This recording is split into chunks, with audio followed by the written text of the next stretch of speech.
Hey everyone, it's day 19. I just sent my delightful HSRC staff on their merry way at the end of our day-long staff retreat. I actually hosted it here at my house, which was really awesome. We all hung out with Melvin and we ate really good food and we did summer planning and training, talked about expectations and all kinds of fun things. That was really great. I really enjoyed that. I love my staff. I love working with students. I love planning and starting new things. Looking forward to the summer, and I think that the office I run, we've got to a point now where lots of folks want to come work with us, which is just this wonderful, wonderful gift. And so staff selection ends up being like this great all-star draft. And I just love that. There's just so much about the success of this office and the students that just is really great. It feels amazing. And so I thought I would talk a little bit about working with young people and being a role model. And I don't necessarily know that I'm going to talk about working with my staff with regards to my bipolar disorder, because I haven't really had like any type of conversations with them about it.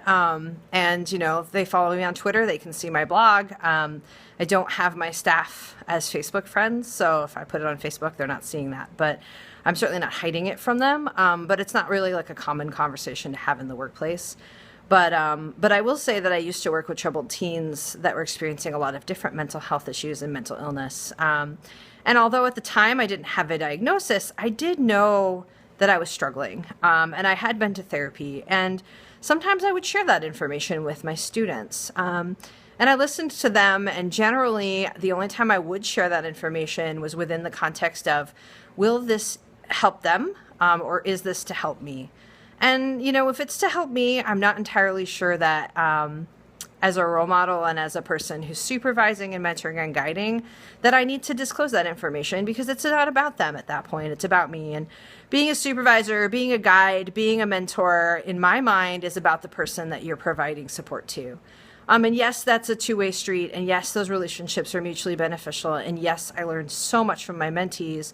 And I think that the folks that I mentor and guide and supervise, I have really strong two-way relationships with them. And yet my role as the person maybe with more experience or knowledge or wisdom or whatever, I do think that it's more about the other person. And so I generally don't share in my mentoring relationships about my bipolar disorder. If it came up and it made sense to share because it was about the other person, I absolutely would. That's some thoughts on mentoring, supervision, being a role model, all of those things. And just a quick check-in for myself. I'm feeling very energized and inspired from spending time with my staff.